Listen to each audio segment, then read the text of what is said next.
Hey everybody, welcome back to the channel. It's Rich. Good to have you back. If it's your first time, we appreciate you looking at the video. We're going to be getting started on lifting my 2016 Toyota Tacoma.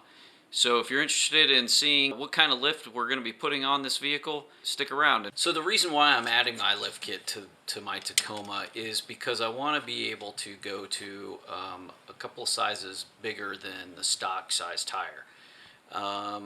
The current tire that's on the OEM Tacoma off-road, which is what I have, is a 265/70/16, and I'm planning on going to a 285/75/16. Radius wise, I'm only going up 1.5 inches, so I'm likely going to go with 2 inches maximum to try and make it look as much as what it did stock. I'm not trying to get a whole bunch of excess space in between the wheel wells and the tires. Rather than doing a spacer lift, I've seen you can get pretty good pricing on spacer lifts. I just felt like it was worth the extra money to go ahead and replace the shocks altogether. And I went with the Bilstein 5100 adjustable front struts in the front, and then also the 5100 shocks in the back to match. I'll put the part numbers in the description below in case you're interested in what I'm actually using. I purchased mine through Shock Surplus. They had the best price at the time. I looked online, I looked at Amazon, I looked at all the various vendors that are out there, and even with Amazon Prime and all that, Shock Surplus was the best price, including shipping, and I got it like within 3 or 4 days. So they're not paying me. I'm just stating what I was able to find when I researched pricing to get the appropriate shocks for my vehicle. This is the strut, and it comes with your the strut mount and the bushings that you're needing, and then it comes with the shock itself. And so the shock has a little C-clip on here that is adjustable so that you can position the C-clip, and that will actually position the strut mount in the appropriate location to give yourself a little bit more lift or a little less lift. This is in the stock position right now. I'm going to be going to the 5th clip. It's not recommended for most vehicles, but since I do have a double cab and it's 4-wheel drive, you can go up to the 5th clip with that because I have that much more weight in the vehicle. I think that's one of the reasons why they don't want you going up past the fourth groove for most of the other Toyota Tacomas. These Bilsteins are designed for the OEM spring, so I'm going to go ahead and use the OEM spring. And see how the ride is with it up on the 5th groove. If I find that I don't care for the ride on that 5th rung, then I may choose to, gives you the option to go back down to the 1st groove and get the longer spring from Old Man Emu. But for right now, this is what we're going to be installing. The other item that I got for the rear is an add-a-leaf kit, and I purchased that one through Amazon actually. We have the torch kit, which comes with some stickers, and then it comes with your U-bolts. So these are extended U-bolts, and then it comes with the 2 add-a-leafs, and it comes with a couple of pin placement bolts as well, so you can replace those, and they're a little bit longer. So we're going to be installing this in the rear, and we'll be doing the struts in the front, and then also have the 5100 shocks for the rear. And these are, they say, good for 0 to 1 inch lift. This is going to be 1.5 to 2 inches. I'm going to see if these will work, because that's what was recommended to me. They have a longer one for 2 to 4 inch lifts. If I need it, I'll return these if they don't, if they're not actually long enough. But for right now, we're going to go ahead and give these a shot and see what happens, and we'll make adjustments as we need to. The other items that I did get for my kit was I got it's a spacer. It's really a 1/4 inch spacer, and it's made to give you a 1/2 inch worth of lift. And this is by MotoFab, and it is for the what they call the taco lean. So the driver's side suspension is a little bit lower because of the battery and the gas tank being on the driver's side.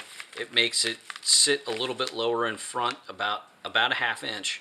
And so this is going to give me that a little bit of extra space to kind of level out the front of the vehicle so that it's level side to side. So now that I've got all the pieces of the kit, let's go ahead and get the vehicle disassembled, and we can go ahead and get this stuff installed and see how it looks.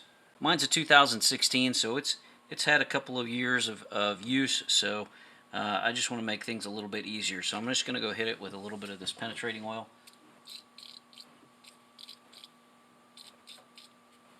And let it work itself in as I start taking the wheels and things off.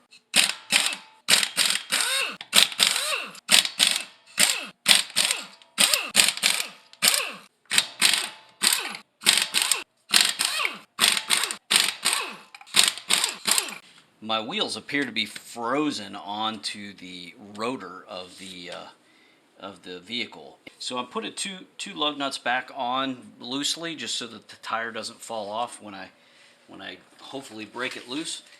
Get a rubber mallet and then spin the wheel as you're beating the back of the wheel, and hopefully as I spin and beat on it, it will finally break it loose. So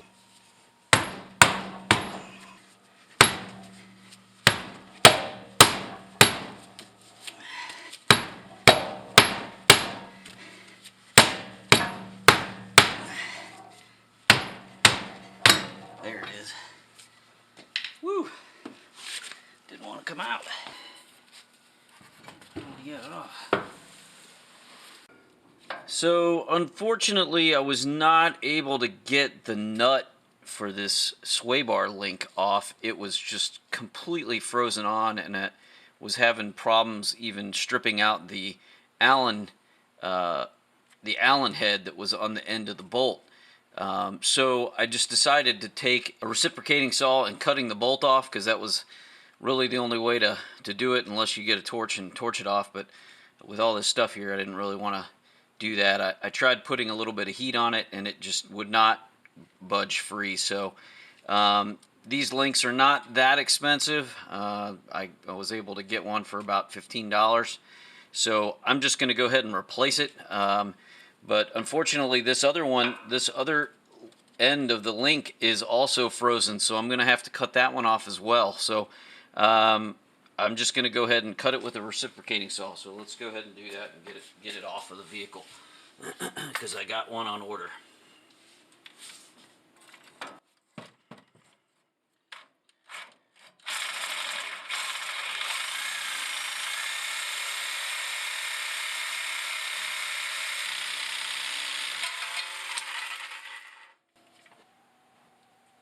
So it's off now. There's no saving that piece.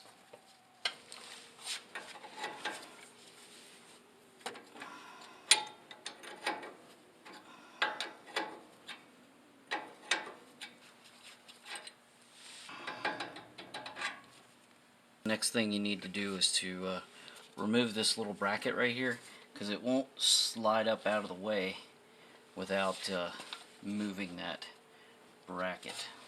And that's going to be a 12mm bolt that we need to remove.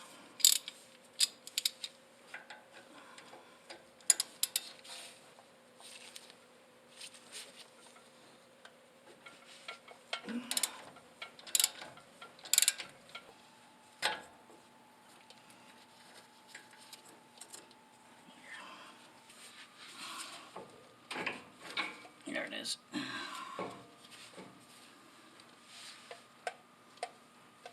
Alright, that should give me enough room to slide it out of the way.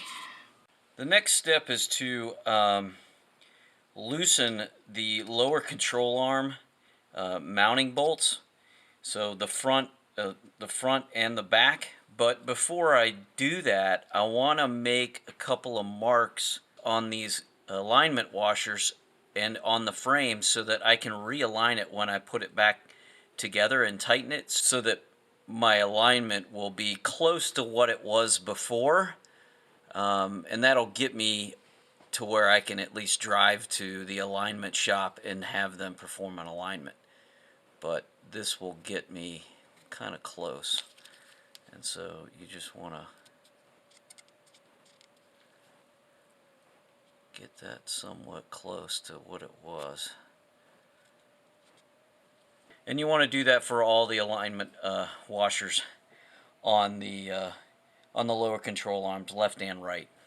Now you just want to loosen these bolts so that this will come down and swing low enough to remove the strut from the tower. So we just gonna use a 22 millimeter and then try and loosen it some.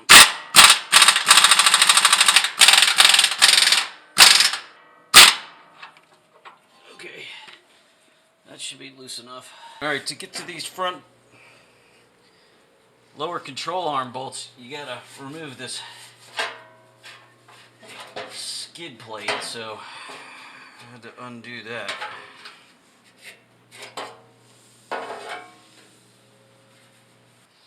And that's just 4 bolts here, here, here, and here. Okay, so box end wrench on one side and the 22 millimeter on the other.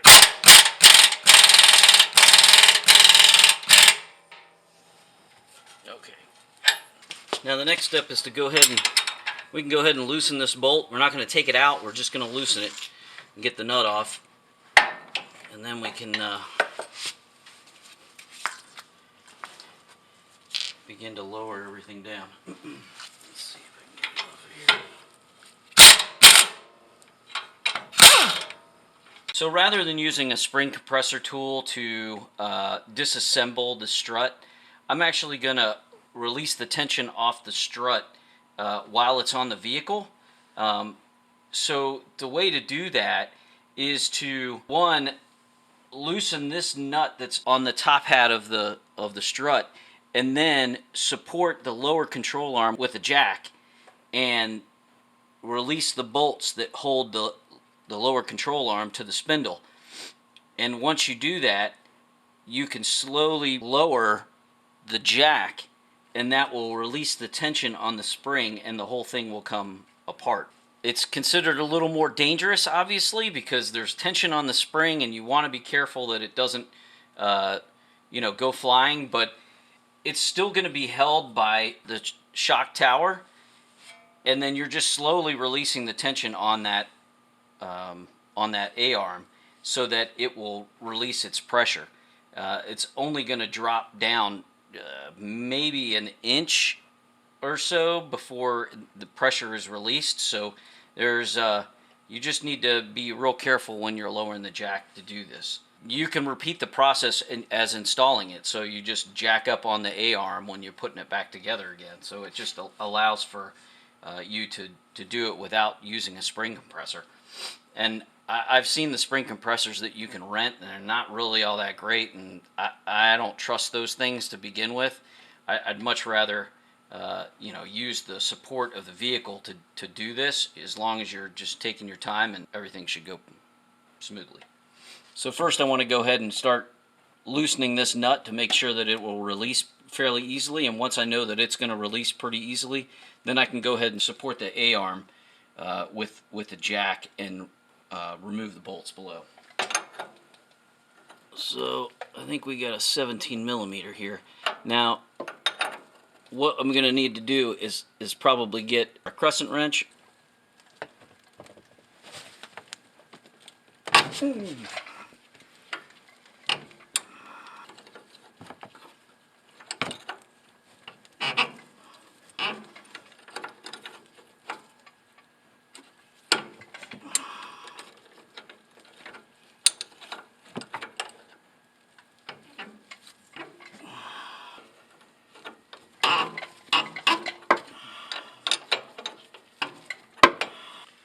Okay, that's pretty loose, so we can go ahead and begin to loosen the bolts on the bottom.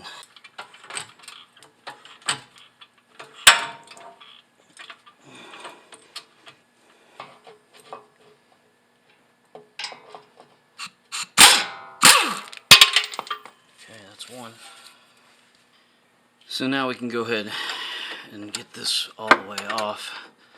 Still got one bolt down there, but I want to get this loose because those bolts came out pretty easy, so that last one will come out all right. And I got the jack holding. So that's off of there.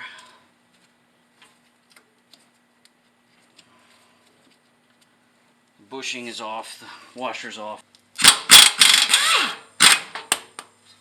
Okay, that bolt's out, so now we can loosen it. We can let it down.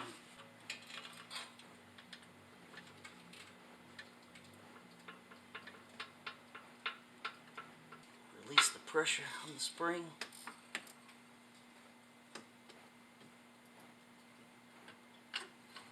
And that's released. So this is why you got to loosen these bolts for these control arms, because they're kind of frozen up a little bit. The rubber bushing is kind of tight in there, so you kind of have to. I mean, I got it pretty loose. They're not. It's just spread apart. It's not spread apart anymore, so it's kind of staying tight on this thing. So you just have to pry down on it a little bit.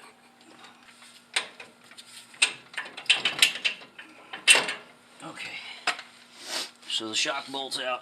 Now we can just pull the strut out. Should just come right out. Not too much issue, hopefully.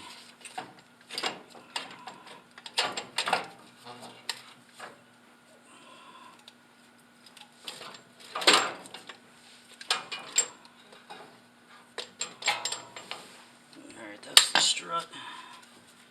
The spring.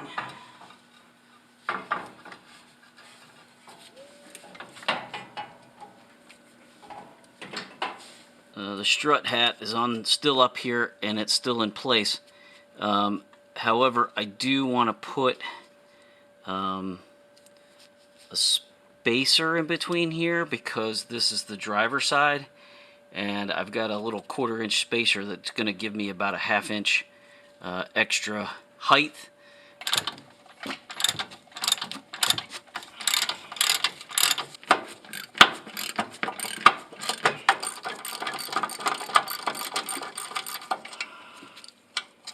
Alright, so we just need to essentially just clock it into place, put that in place, and then we're just going to reinstall this like so. And that should give you about an extra 1/2 inch of lift right there. So we just want to mount this strut top hat back in place, and we just need to make sure that when we put it in place that the rubber bushing that the spring lays on is in the proper clocking position, so that the spring will actually fit appropriately. So we'll just put this back up in there.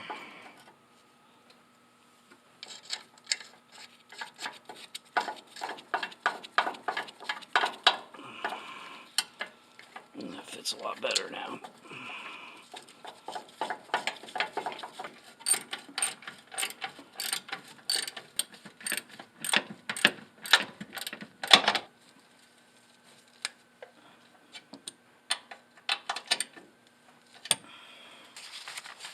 So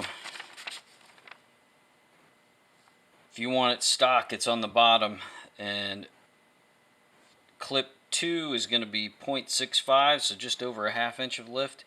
Number 3 spot is just over an inch, and number 4 is just over an 1.5 inches, and then the 5th one is 2 inches.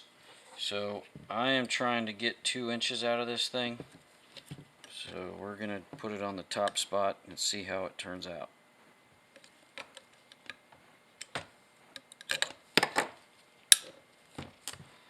Okay. We can put the spring seat on.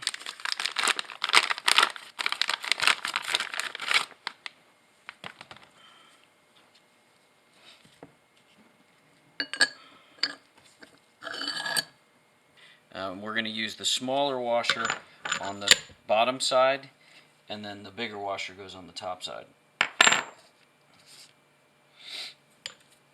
So this is ready to essentially assemble now. Put the spring back in place and put back into the vehicle.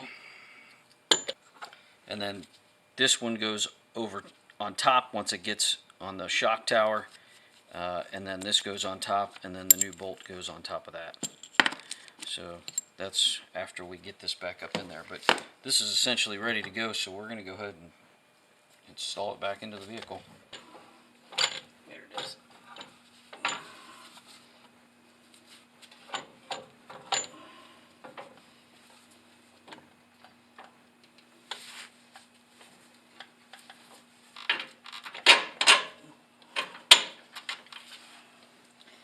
Okay, we got the bolt in.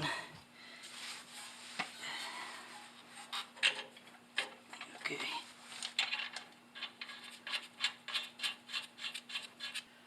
Now we just need to jack up the lower control arm and put the bolts in.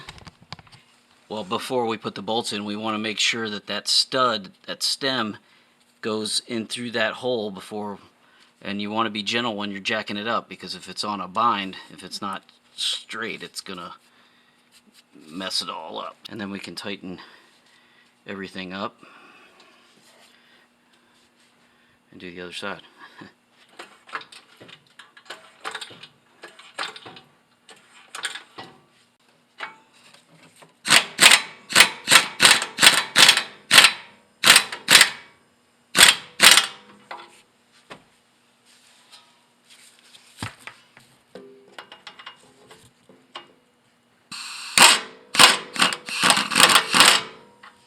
Okay, now that we got the bottom bolts on, we can go ahead and put this top bushing in place.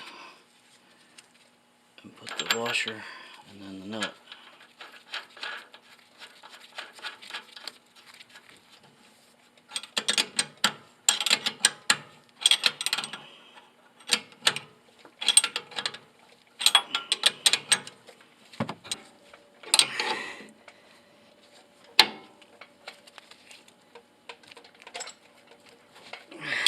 Before I let the jack off, I'm going to go ahead and torque these bottom lower control arm to ball joint bolts to 112 foot-pounds.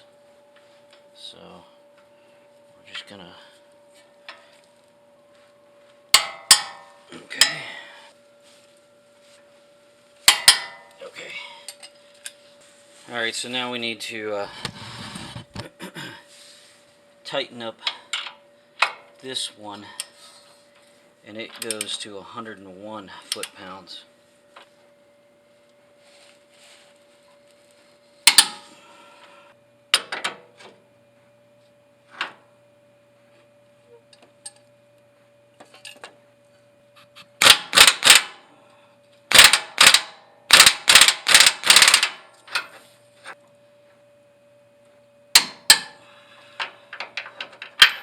So now that I've got all of the bolts retorqued and put back together, it's just a matter of repeating this process on the passenger side, minus the extra spacer for the top mounting hat. I won't have to remove that piece up there because I'm not putting that extra spacer in there for the lean on this driver's side. I am keeping the sway bar disconnected, the link disconnected for right now, so that I can move this out of the way on the opposite side when I want to remove the strut from the opposite side. So once I get the other one installed, I'll go ahead and attach the end links back and then reattach the brake lines to the actual spindle itself.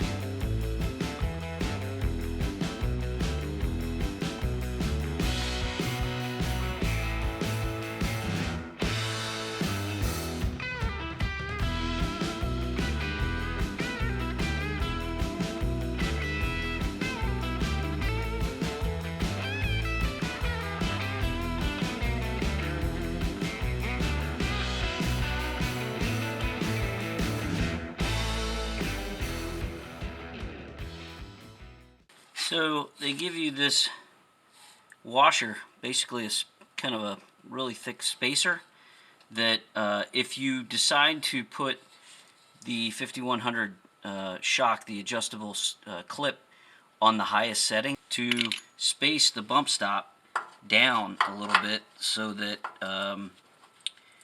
that you don't actually bind the shock or bottom out the shock prematurely. So we're just going to tighten that back up with that spacer in there, and we should be good to go. Now that we got the passenger side completed, we can go ahead and reinstall the sway bar end links on both sides. So I've purchased a new end link, so it's just a matter of putting this in place.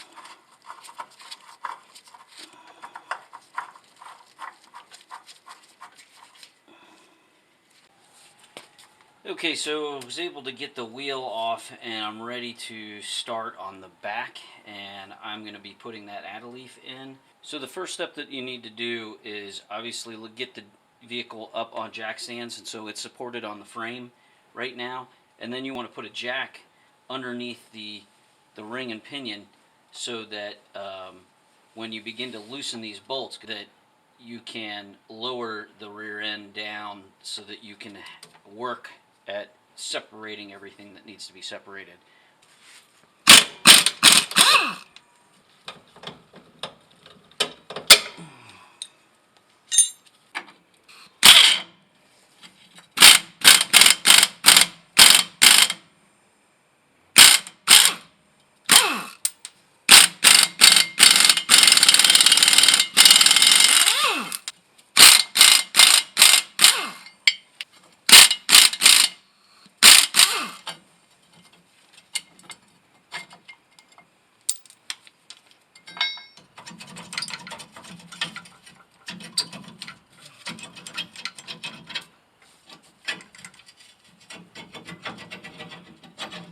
Alright, next thing you got to do is you need to remove the little clip that holds the emergency brake so that you can release the tension on that.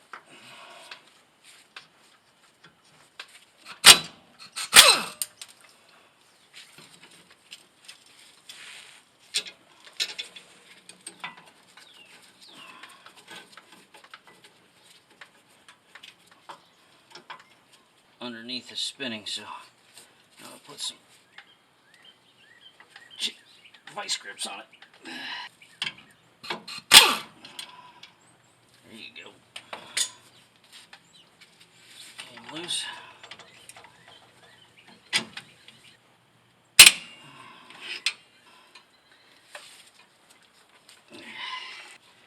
Release these. And this ought to come loose. They give you 2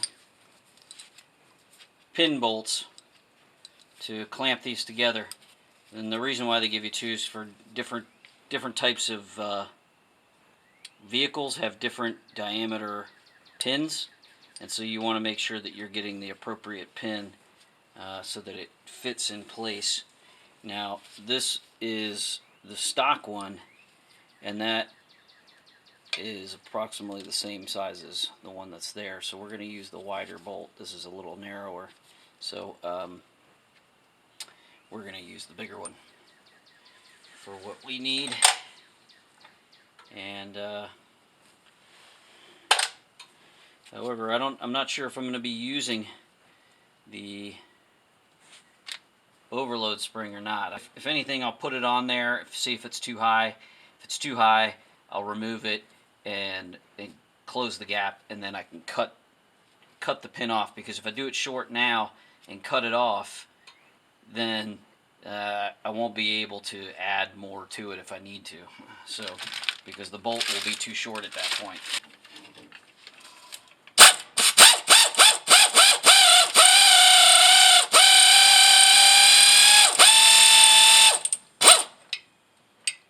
Alright, so I loosened this bolt to these brake lines just to make sure that I don't put them on a bind.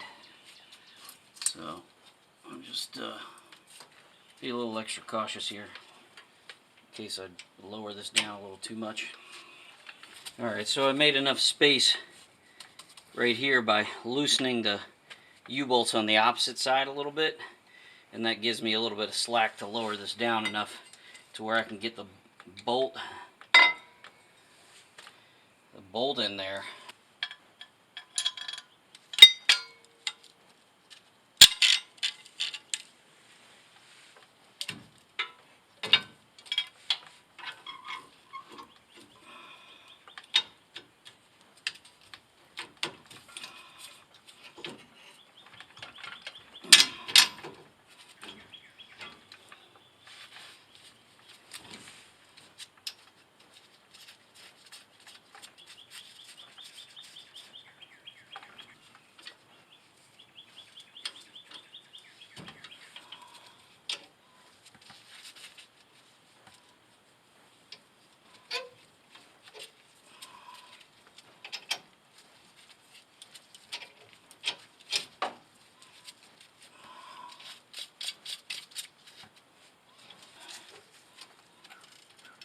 And just make sure that these leaves are parallel.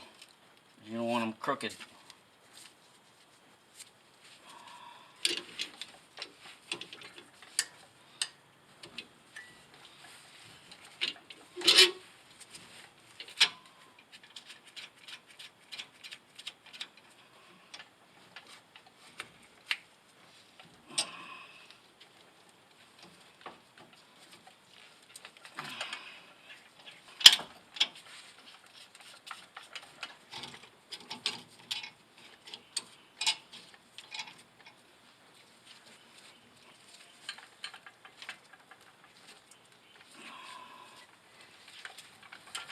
I think that's it there. I don't think it's gonna go anymore. So this is a 14 millimeter. You just need to try and tighten it up, but it's so long that you can't put a socket on it. Okay.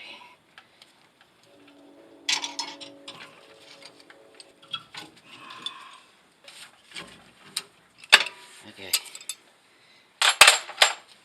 So that's good right there. So I need to cut this off, but I just need to be real careful with it, because I may need to.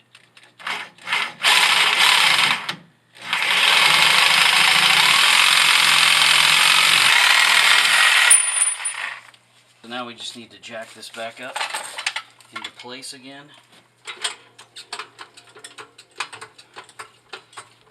It'll probably require a little finagling.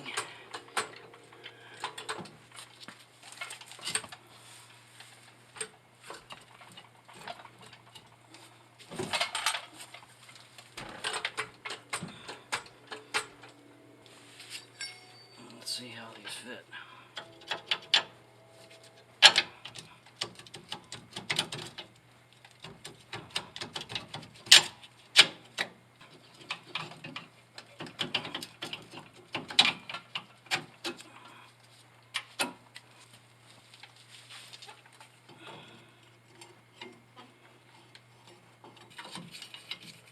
You really don't need the longer U-bolts. I thought I would, but even with the overload spring, it's not really necessary.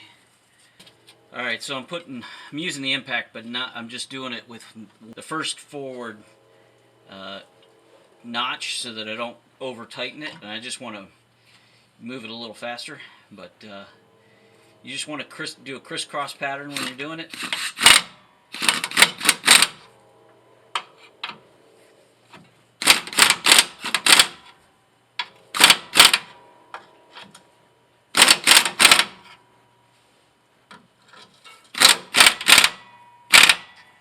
Now it's just a matter of repeating the process on the passenger side.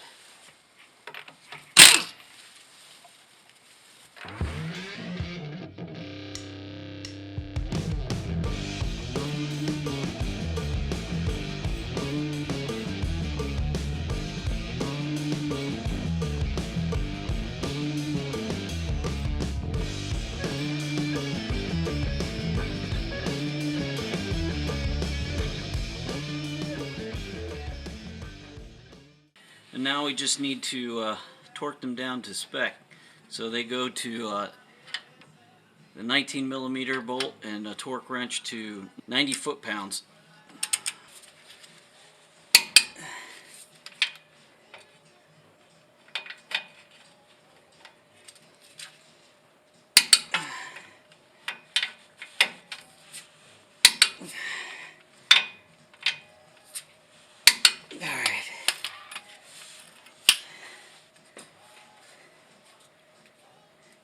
Now you just repeat the same thing for the other side.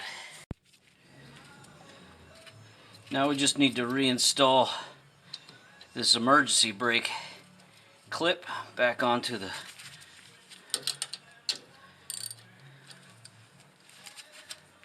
leaf spring. And then we're reattaching this bolt to the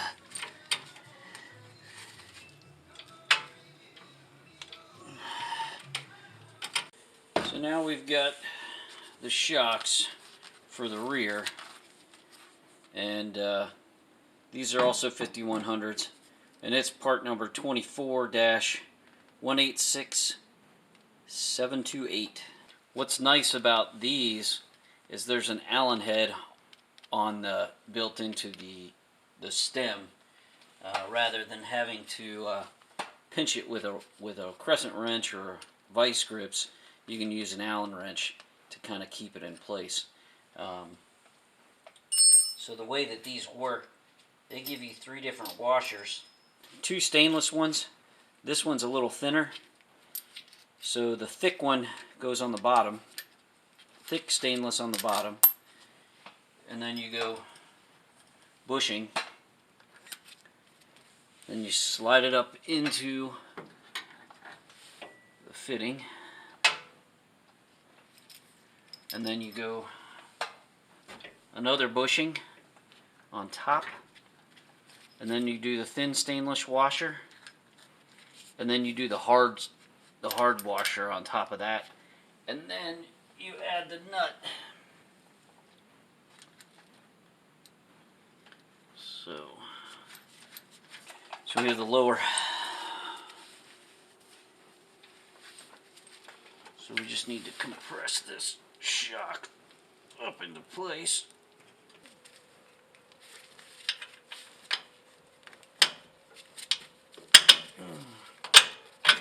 There. And then we go washer and nut.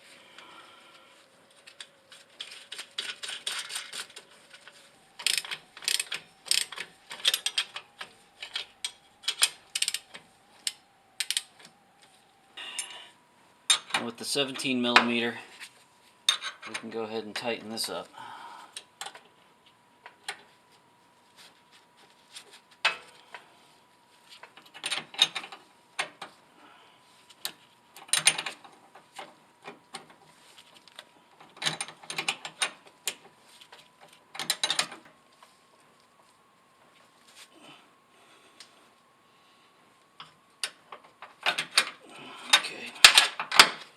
So now that the vehicle is down and on the ground, I bounced the vehicle up and down a little bit and wanted to see how the drive shaft was, the angle was faring. So I got the front drive shaft, the front half of the drive shaft before the carrier bearing.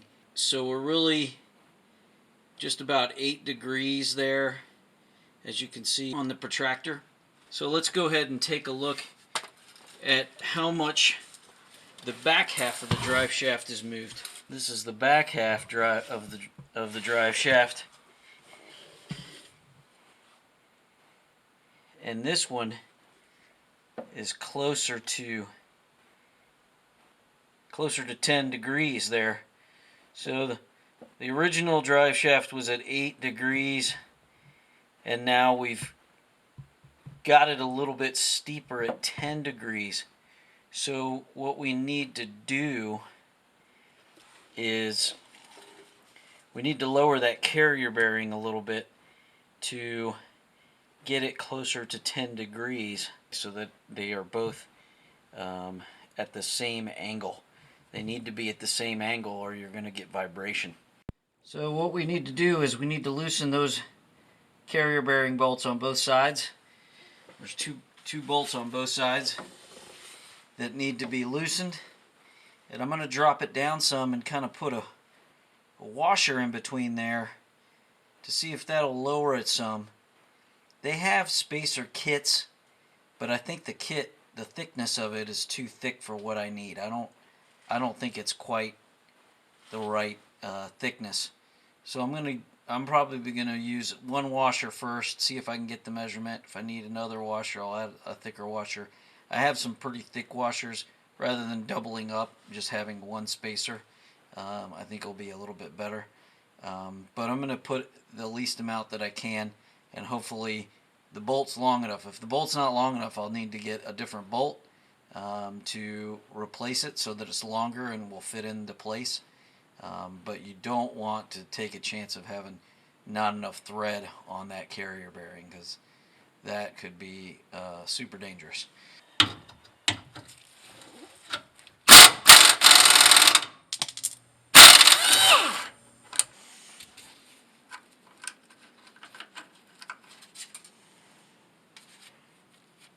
So I got these couple of washers that I was able to find, a couple of spacers,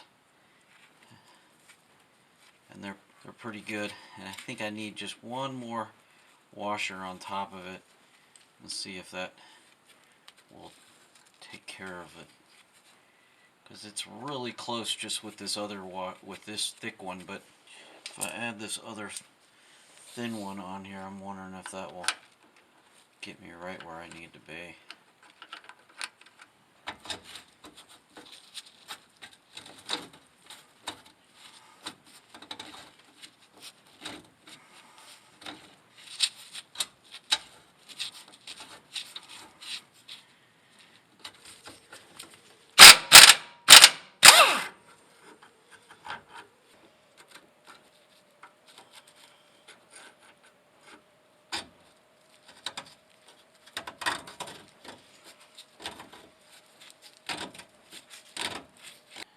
So that is just under 10 degrees right now where it's at.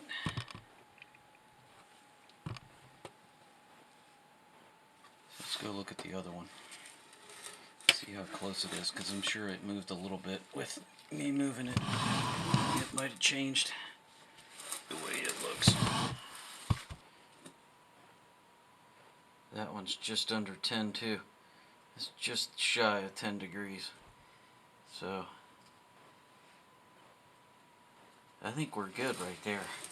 I'm going to tighten that up and go ahead and test it out. Okay, now it's just a matter of torquing these back down. I got 51 foot-pounds.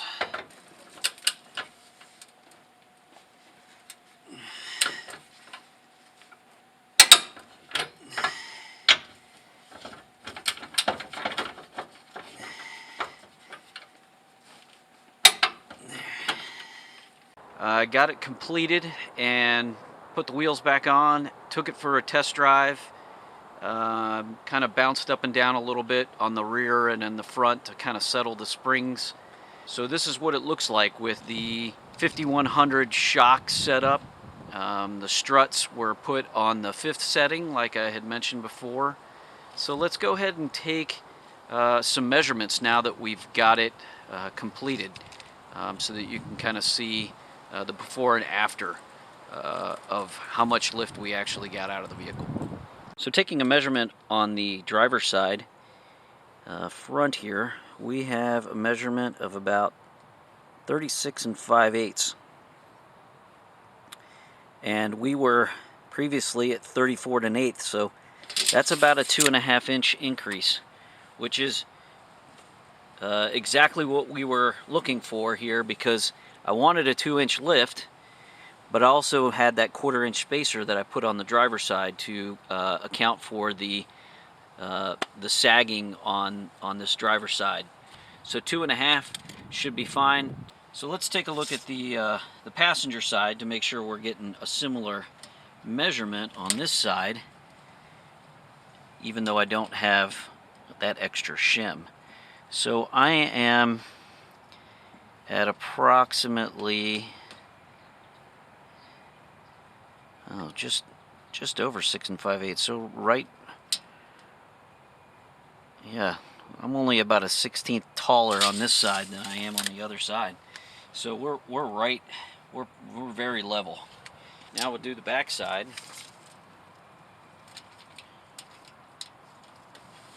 The back side, we are at, oh, we'll say 38 and 3/8. 30. And the passenger side is at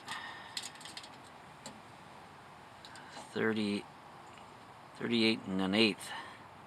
So this one's off by a little bit. Not quite perfect,